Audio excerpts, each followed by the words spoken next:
Greetings, Mr. Conney. Oh man, episode 2. Episode 2. How are you feeling today? Be honest. I'm feeling pretty good. You know, it's a Thursday. Really nice outside. Really nice, bro. 60 degrees. 60 degrees, 70 yesterday. I'm about to hit 80 on Sunday. Tragic for the world that our grandkids will be living in, isn't it? I'm just saying. So, what is on the agenda for the day? Politics.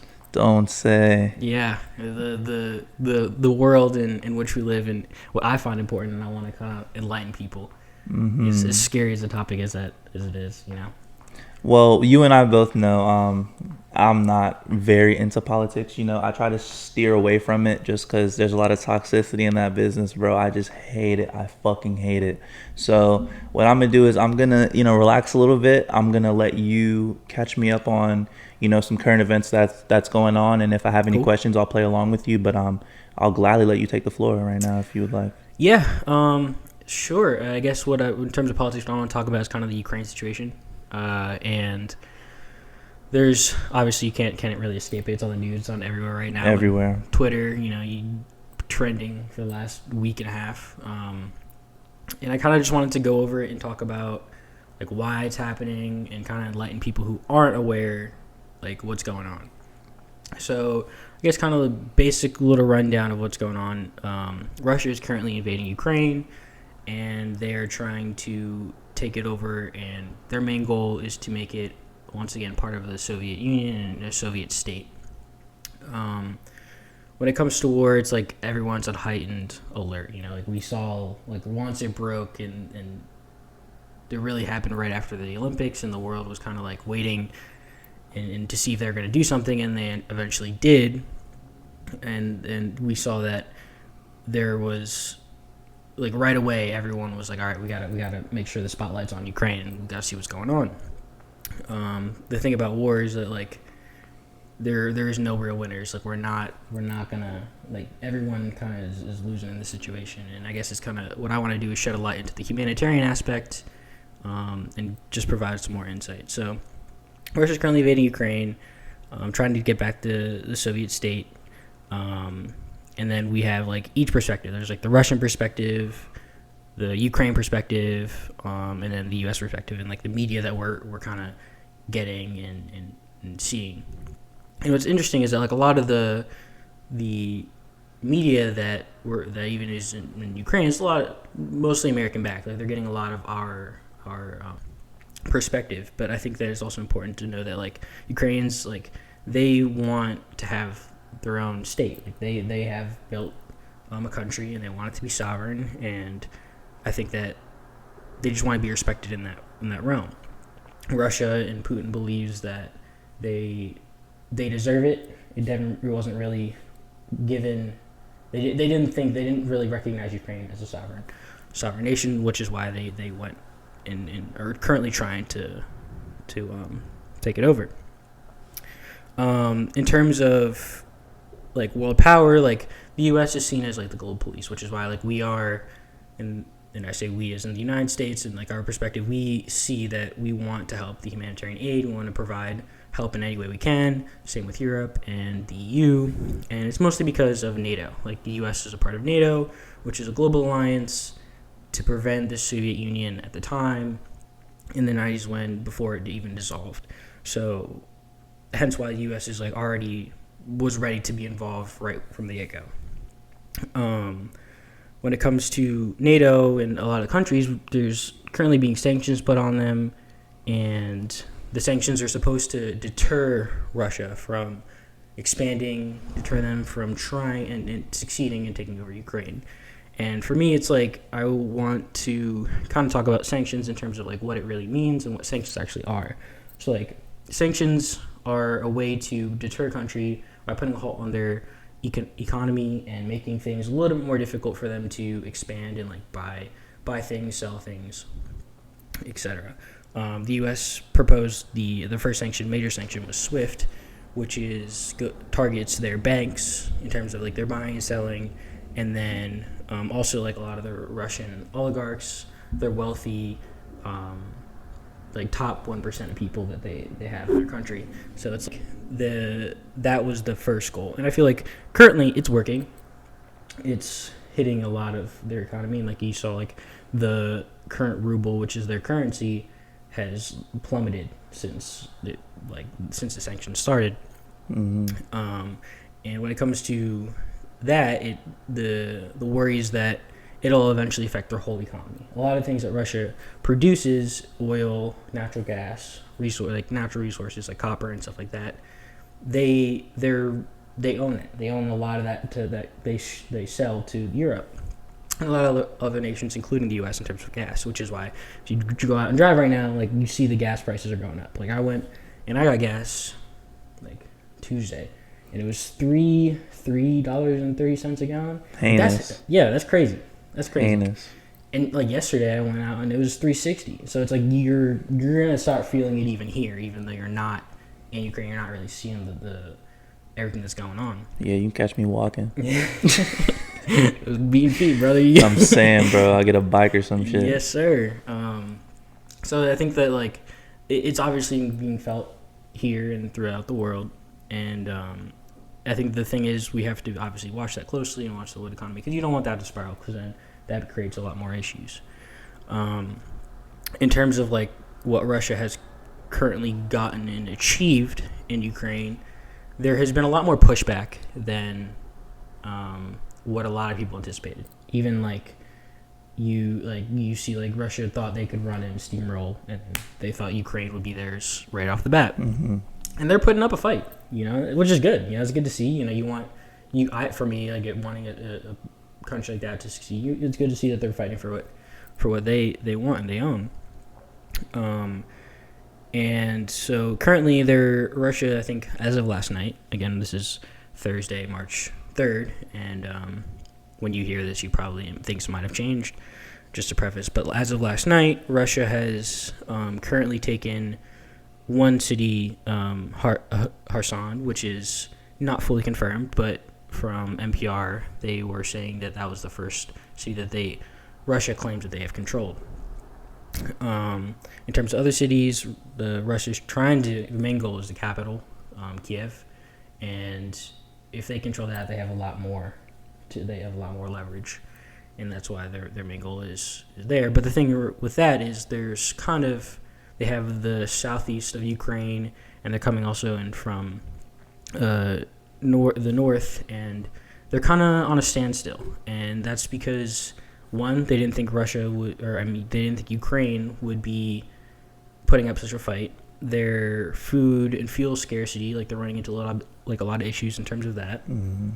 And then during the time frame, the ground is not as frozen versus when they first started, so it's hard for them to maneuver around and get to their main goal is Kiev.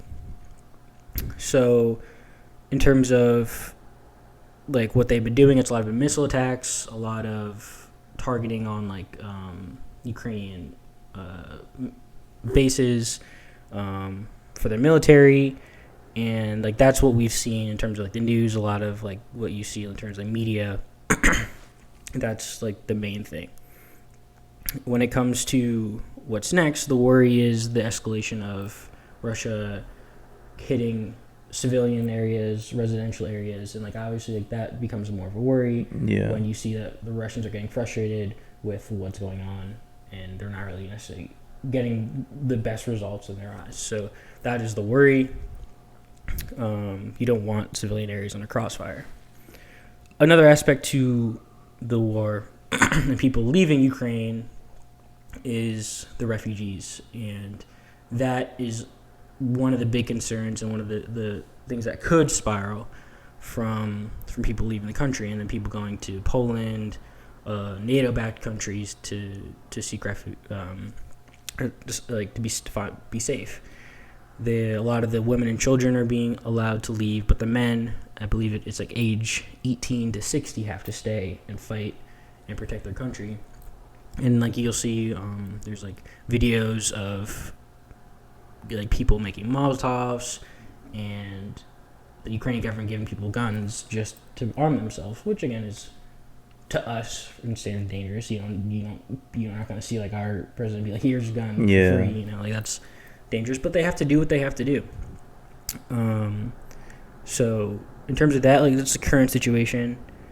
The things are obviously evolving minute to minute. A lot of times they're bigger advancements. Russia's advancements have become at like nighttime, which is our like, I guess for us it's like usually around midnight to 2 a.m. A lot of the times you see like the most current news, which for them is like early in the morning. So things will obviously change, and hopefully for the better. You don't want to see this go on and last for a while, but who knows how long this could actually go on for. Yeah. I think the thing is, what's crazy, just talking what we see, is how we can just go online and just see war happening live. I mean, the amount of live streams that you see is kind of insane. That shit is dangerous. Yeah, like think about just outside of like, well, we're privileged to be able to be safe in this sovereign nation and have a world power protect us. But just think about like in terms of technology, how far we've come, and be able to see war live streamed.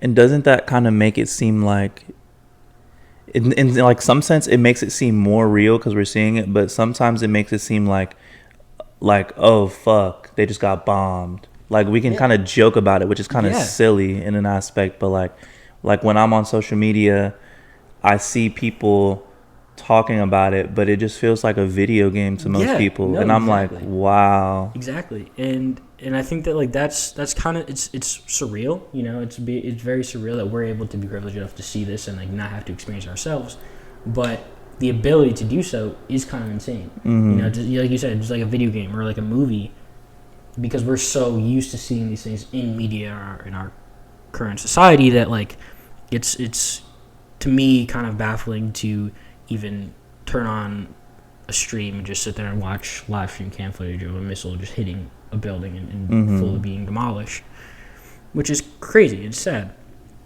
But again, like very privileged to be able to see it, but and not be in that situation. In terms of like current status outside of what Russia is trying to do and get into Kiev, there's been a lot of discourse on how especially people in the like African Americans or just Africans in general trying to leave Ukraine, like they're facing a little bit more pushback due to racism.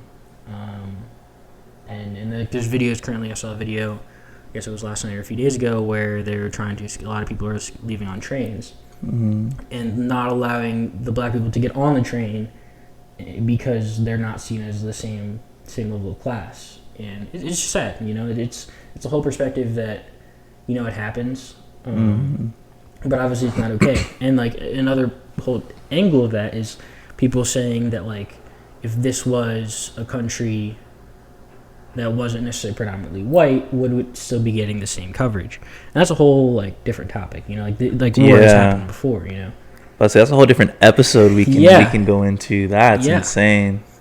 And I think the thing is, there's truth to that. Like I definitely think that like you have to understand that like there is a racial component. Like I think that there are people that aren't necessarily aware of that, but I definitely think it's true. Absolutely. And I definitely want people to understand that like it's definitely not equal, you know. Like we're still fighting these things, and with a predominantly white nation, like they're doing what they feel is right, but obviously like to our standards in our diverse country, we have come a long way.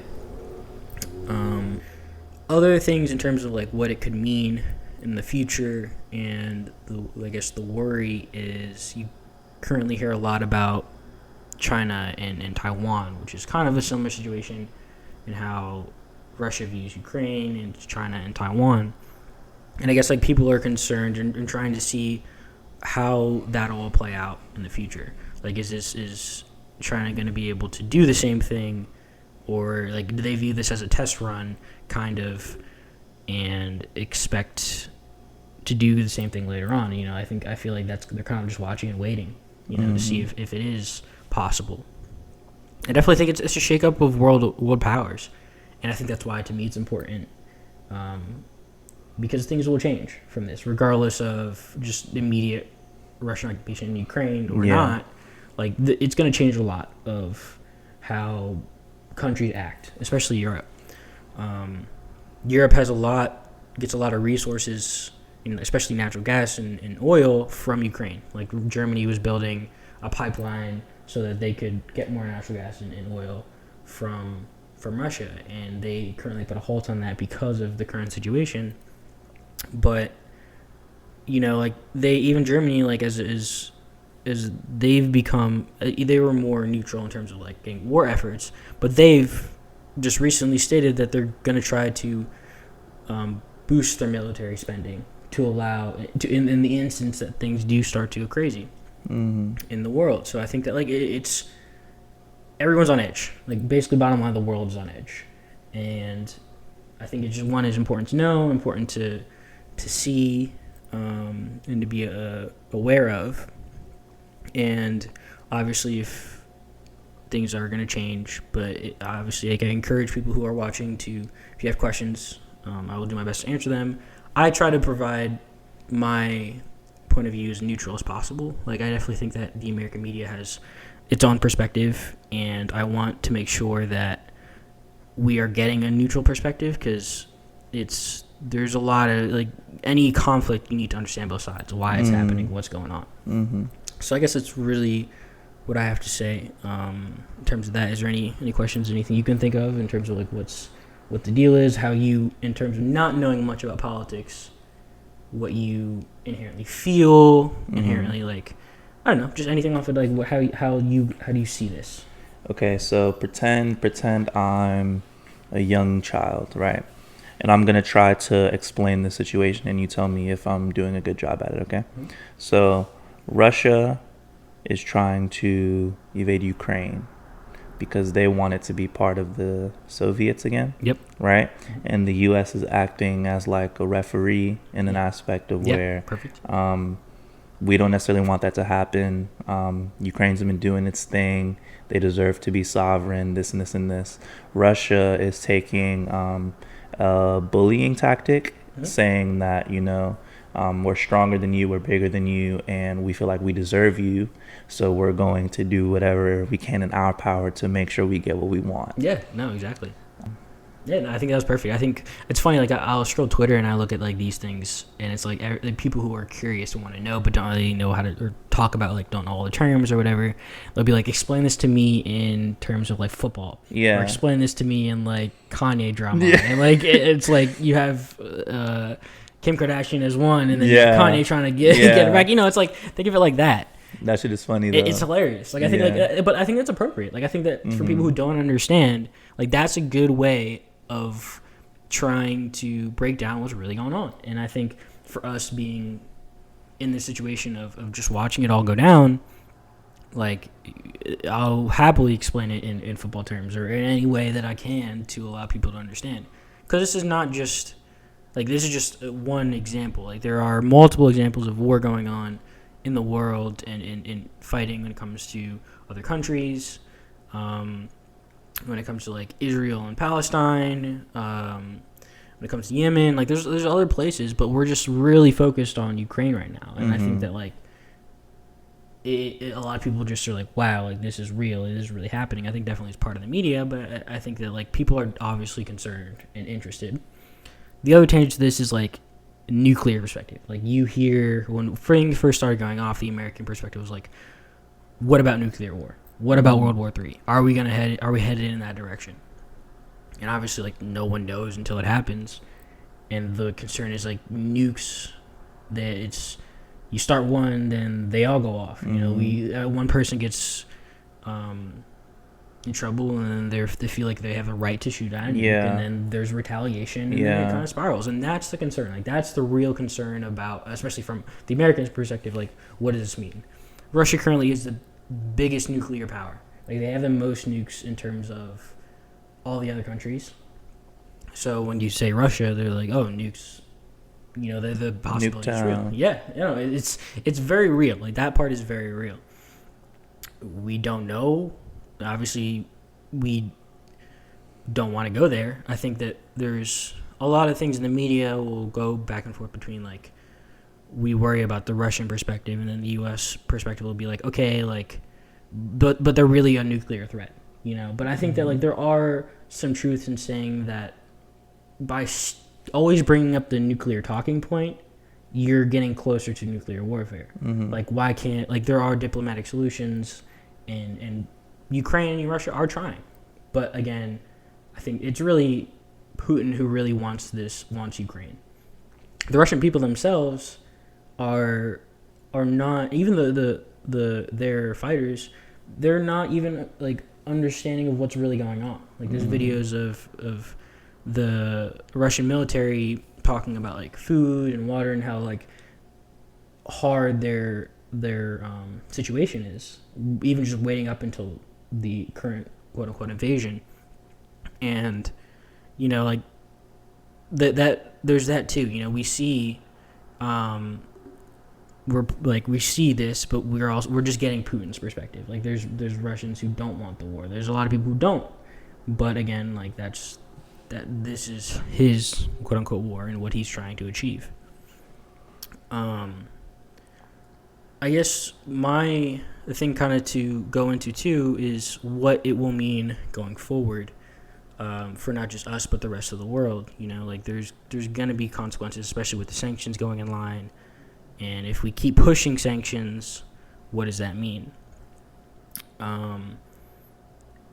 You know, again, with Russia being with having a lot of oil, natural gas, and natural resources, it can cause a lot of economic fallout, and that is concerning. A lot of, like, Biden, on the State of the Union the other night, was saying that we're going to do our best to keep things here normal, and that's definitely admirable. You know, you want to keep things as status quo for us as possible, so we don't get worried and we don't start buying and selling things that cause the market to be disrupted.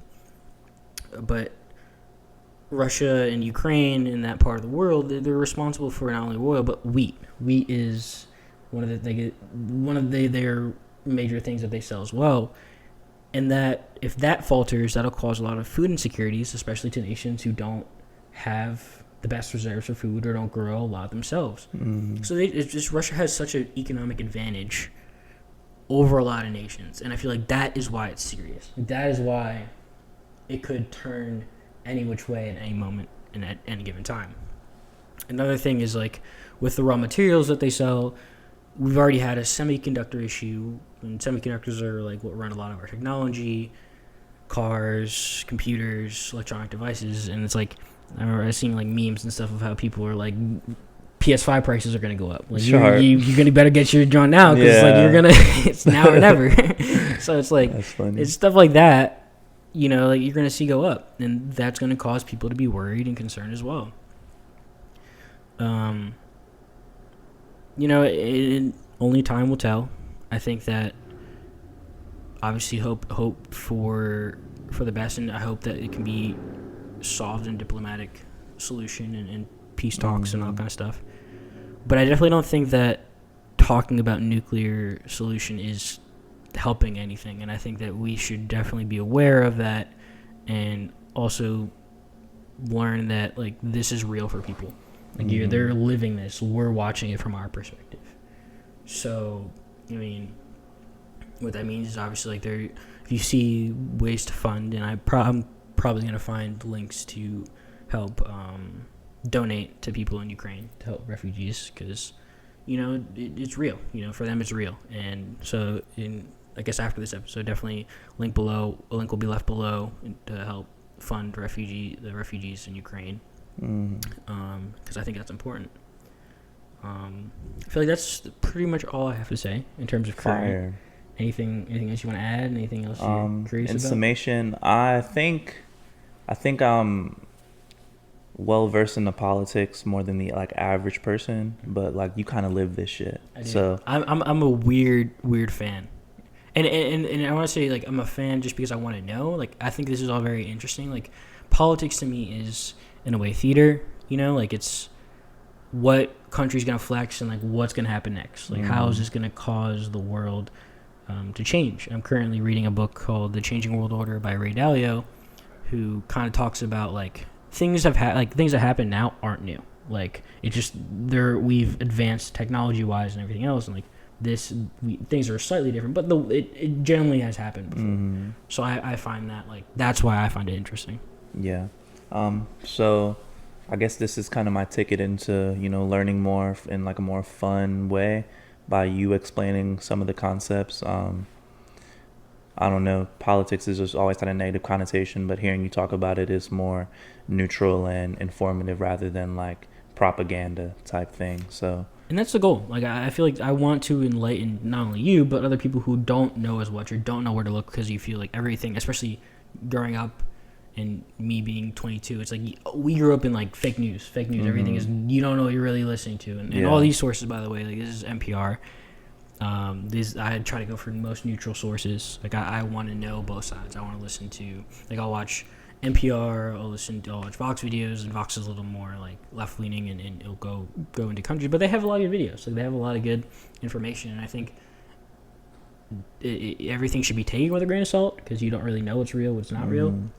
So I'm hoping that this like episode itself, kind of going over the Ukraine situation, is kind of engaging to you guys. And if you find it interesting, definitely let me know. And if you have questions and leave comments below, because it's important to know. Like it's important to, even though it doesn't have a direct effect on us right now, it could in the future. Beautiful work. Good cool. Shit. Thank you. And with that, I guess we're gonna split up episodes now, so we'll just go into the next episode. Yeah. All right, guys. Thank you for Good watching. stuff. Yeah. Yes, sir.